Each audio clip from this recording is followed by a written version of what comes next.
Welcome, everyone. Welcome to another one of my series of interviews with subject matter experts from throughout the country talking about issues in college planning and access.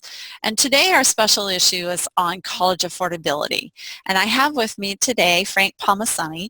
He is the college counselor at Providence Catholic High School. He is also an author of a well-known and popular book, Right College, Right Fit. He's also the creator of the online program Financial Fit. So welcome, Frank. We're glad to have you here today. Thank you, Cindy. So tell us a little bit about your background, your experience as a high school counselor. So thanks, Cindy. This all started for me in 1976. That was actually my first year in high school counseling. I worked in high school counseling until 1981, and then for 12 years worked in the college level. Went up the ranks, so to speak, was admissions counselor, then assistant director, associate director, and then eventually director of admissions. And then in 1993, I went back to high school counseling and worked in high school counseling for 21 years at Hinsdale South High School, which is a south suburban school, south suburban area of Chicagoland in Darien, Illinois. And then retired from public school counseling and have been working as college counselor now at Providence Catholic for the last 3 years. Well, it sounds like you have quite a varied background, and you've seen it from both sides of the desk then, both from the high school side and the college side. So in all those years, what would you say is the most significant change that you have seen in how colleges award financial aid? I know I've been doing this for about 25 years and, watched the progression over the years, so you've seen it even more. Well, thanks, Cindy. And this is really an important question because I think it's an area that many, many high school counselors still don't understand. And that is when we talk about this concept of a financial aid system, people have a framework for this that really is based on the old model. In the old model, the traditional model is you would take the total cost of the institution, the government would calculate this number called expected family contribution. That would then equal need. And then we would actually have programs at that point in time, years ago, that would meet students' need. Things like the federal grant, maybe state grants, money from colleges. That entire process really has shifted. There just is not resources available any longer for most colleges to meet a student's need. Therefore, I don't even like to talk about that equation, don't even like to talk about it as a financial aid system. I'm really more interested in talking about how can a family get a sticker price reduced, because ultimately that's what this is all about, stacking possible awards so that families can get sticker prices reduced and eventually find affordable college options. So what do you tell them? So you're talking about, we're talking about the traditional term is need-based aid, and now we also have the rise of the merit-based aid. So what is the difference between those two, and how do you reduce that sticker price? So when you talk about need-based aid, really you're talking about only a very small group of institutions that follow that model. So the highly selective institutions for us in the Midwest, places like Northwestern, University of Chicago, of course everybody's familiar with the Ivy League schools, Notre Dame, schools of this nature that are in that highly selective camp, well, they clearly follow a need-based aid model. However, literally no one else does. So for the most part, what you're really dealing with is the prominent way that colleges reduce sticker price is not based on one's EFC number. It is more based on a student's test score and GPA. Because normally some initial academic scholarship dollars are infused so that that sticker price can be reduced. Now, it's still possible that some families would get some need-based aid, and very low-income families might get it from the federal government in a program we call the Pell Grant. But most of any need-based aid would really come from the institution. So, an institution can call anything they want with their own money. If you want to call it an academic scholarship, a grant, if you want to call it merit based on some other gift or strength or talent, that's fine. It's money from the college, so I like to call it discounts. Okay. So how do families, and especially coming from a counselor perspective, you've developed an approach that helps families to identify where they're going to do or how they can reduce that sticker price. So can you tell us about that approach that you have? Sure, Cindy. So what we really try to do is start with this framework of the concept of fits. And so obviously there's probably not a counselor in the country that disagrees with the idea that we want to help our students and families find the right fit schools. But what exactly do we mean by that? So if I was talking to a group of students and I spoke about academic fit, I would say things like, you're going to want to find schools that have the major and program you're interested in. You'd want to find schools where you can be academically successful. Where students really get those ideas. It's not a hard concept to understand. And then if I talk about things like feel, comfort, atmosphere, making sure that they examine institutions close enough that they're going to feel comfortable with those places, kids really get that. That resonates with them. However, when you start to talk about the financial impact of this decision on their life and potentially the life of their family, they don't get it. I mean, literally, they kind of look at you with glazed eyes. This is really, in my judgment, an area the parents have to get complete and total control over. They have to understand, how do you find these, what I call, financial fits? And then help your kids understand all three of these things should come together. If we're going to find the best basket of schools, they need to be right academically. They need to be right from a comfort and atmosphere perspective, but they also need to be right for the family financially. So you have a book that you wrote about this. Tell us about that. And tell us about the program too. Okay, well, thank you. The book is called Right College, Right Price.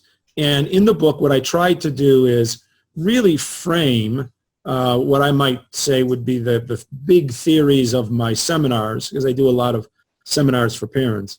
Frame it in the book, but also interject in the book real live examples of families that I've worked with over the years. And then the online program, which is housed on the collegecountdown.com website. College Countdown is a comprehensive college planning website, and there are experts that contribute to it. Well, I'm one of the individuals that contributes to it, and the program that can be ordered for no cost on that website is a program called Financial Fit. That's the program I created. So here's what I did in a nutshell. What I did was I suggest that every family needs to systematically assess what they can afford. So we put together what we call an affordability calculator, a 10-item questionnaire that's done anonymously and confidentially that helps a family systematically go through variables like tax credits, cash flow, available savings, and reasonable borrowing. And from that, the family determines, okay, here's what we think we can afford without excessive borrowing. Then we've taken every college in the country and we've broken those colleges into categories. The categories that are likely going to produce net price differences. And then what we're doing is we're encouraging families to find example colleges in all these categories, use their net price calculators so they can theoretically create a net price comparison chart. Because when you compare colleges based on sticker price, it's meaningless.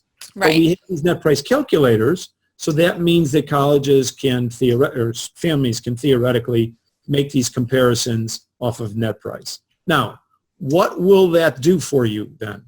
Well, if you know what you can afford, you should then be able to find colleges that will call financial reaches that appear to be beyond your affordability. Then you'll also be able to find colleges that are financial fits, colleges that appear to fit what you can afford. Now, that doesn't mean you don't apply to reaches, but what you do is realize you shouldn't only apply to financial reaches. You should be able to cover yourself, have enough backup, so if those financial reaches don't, in the end, by the time we get award letters, become financial fits, there are still viable college options for every family.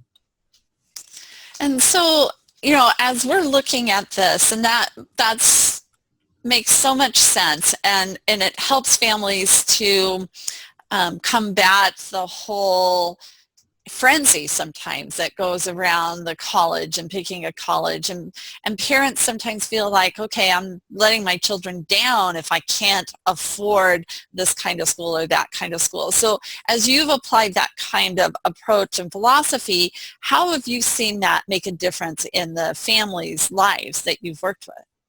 Well, I think the one thing that has clearly certainly happened, and that is as families expand their options of colleges. And so it's not just where does the student seem like they are leaning toward or want to attend, but as they expand their options of colleges, what they uncover as they expand those options is a whole series of scholarship possibilities. Indeed, tuition discounts, sticker price discounts that are occurring in a number of different places. Sometimes then that allows those families to gravitate to really researching these colleges more. They find that the colleges do fit both academically and from an atmosphere perspective, and they end up being really wise choices because they're financially prudent. But even when that's not the case, even when families, go through this kind of a process, sometimes what they learn is just by having these other options, they are able to get a better handle on whether or not paying extra amounts of money to certain schools, in other words, what I would call paying premiums to certain schools, is worth it or not. And in some cases, it allows them to even have conversations with colleges that they may not be able to afford, but maybe would be willing to work with them because they approach it in the right way.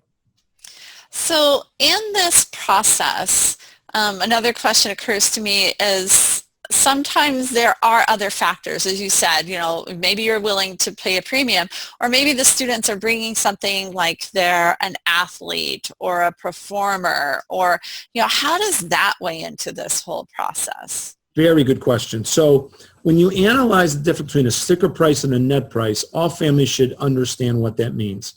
Sticker price is simply the listed charges of the school. The net price is determined when you use the college's net price calculators. However, between the net price and now what I call the final out-of-pocket cost, which doesn't come until you get your final award, you have all of these other possibilities that aren't going to show up on a net price calculator. So let's assume that the student has ability in art or music or theater, or is a gifted athlete, or a volunteer, or a leader, or even is pursuing an academic area that they're passionate about that the college really wants. There's a possibility for more dollars here. Competitive scholarships that force students or give students the opportunity to go to the college campus and compete for more money. All of these possibilities exist, and they typically will not show up on a net price calculator, but they can be a part of that final award letter. Now, I hope we get into this next question, and that is the new timeline, because that new timeline is going to give us some real opportunities to get to that final out-of-pocket cost much earlier. So let's talk about that. That's a perfect thing, because it's going to be interesting to see how it affects the whole college affordability financial fit process. Absolutely. I'm talking to colleges and they're saying, oh, we're going to introduce early action and we're going to package especially freshmen by December so they have their package and their awards. And other schools are saying, no, it's not going to affect anything that I do. So what are your thoughts on that? So I have very, very strong opinions on this. And that is, I've been around this for 41 years. And during that entire period of time, the timeline's been pretty much insane. Families would file FAFSA documents in January, or what we call after January 1. But, of course, you had to use the tax return of the year before, so that means you had to go back a second time and maybe make changes. So typically what would happen is families would receive their financial aid awards in March and most likely in April, and yet families had to make a decision by May 1, really not giving families much time to analyze and really determine what's in the best financial interest. But now we've moved all that up. So now a family will be able to file the FAFSA document in October, and from that they'll be in a situation with the filing in October that they don't have to go back and file it again. They're going to be in a situation where they only have to file it one time. They're going to use the tax return from what we call prior, 2 years in advance of the year they attend college. And theoretically then, colleges will have everything they need to be able to package as early as potentially January or February. Well, any college that suggests that they're still not going to let those award letters go out until April, that is a huge disservice to families, and there's absolutely, in my judgment, no reason for it. What we can do now is get families to get award letters in the months of January and February, giving them this opportunity of really analyzing this months in advance, making real out-of-pocket cost comparisons months in advance, giving them an opportunity then to, I think, make really smart, financially prudent decisions that really foster long-term financial health. Well, and a lot of the colleges, by putting those awards out earlier, families are more inclined to go with those colleges when they know what, they lay it all on the table and say, here's what we're offering you. So they see it as a marketing advantage as well. I agree with you. So, and do you see using prior year as introducing new wrinkles into this process, or because now then, things can change in 2 years. So how do you envision that? Right. I think one of the things that's certainly come up in my seminars that I've done this year, so let's use the senior family as an example. The senior family this October, only in a few weeks, is going to be able to file their FAFSA. And they're going to be using their tax return from the year 2015. Now, what some families will say, and by the way, that return for almost all families is done. So there's no reason they have to worry about changes. But what some families say is our future income is going to be less than our past income. And so in those cases, and a number of other cases, there is an appeal process. And so as I try to share with families, what exactly is the FAFSA? The FAFSA is not a comprehensive review of a family's financial circumstances. It indeed is a snapshot. But if you're wanting and believing that you need a more comprehensive review, you should inquire at each of the colleges about the format they use for the appeal process. Some colleges will have appeal forms on their website. Some colleges will allow you to create an appeal letter. And if indeed future income is less than past income, that definitely is an area that should be appealed. So how do you see the profile? I mean, the profile is an additional institutional form, or some colleges have their own institutional form. So they want to go beyond what the FAFSA has. And how is this going to influence the profile, do you think? And what are your perspective on the profile? Well, the good thing about the colleges that demand the CSS profile is that most of these schools are in that category that we would call highly selective. And so the good thing about that is the reason they are using this document is because these are the schools that are more inclined to follow the traditional theories of financial aid. And to be honest with you, my experiences have been these institutions are quite generous. I mean, if you go to the philosophy of a Harvard and you look at the amounts of money they're pouring into aid, and many of these other highly selective places, they're extraordinarily generous. And so, of course, it depends on the family's financial circumstance. But I don't see any change in their perspective based on this new timeline, because as you know, most of these colleges were starting the gathering of this information in October anyway, because the CSS profile was always available to them in October. And they're always gathering over multiple years too, because a lot of times on the profile you put your last year's taxes, current taxes, and your projected future. So you've got built in that kind of appeal information. Yes, very true. So that helps. But the big difference between the profile and the FAFSA is what counts as an asset and what doesn't. Right. Well, what you have is the FAFSA, who has very, very clear stipulations as to reportable savings and investments and non-reportable ones. And then what you have with the CSS profile is kind of a milieu of possibilities depending on the school. For example, and this is probably the most prominent one, we know that in a divorce household that when a family files the FAFSA, the information that should be recorded would be the parent where the child lives most of the time. So if that parent had not remarried, it would be that parent, that student, and not, we'll use the example of me. Let's say I was divorced and my daughter lived with me more than 6 months during the last 12-month cycle, and I did not remarry.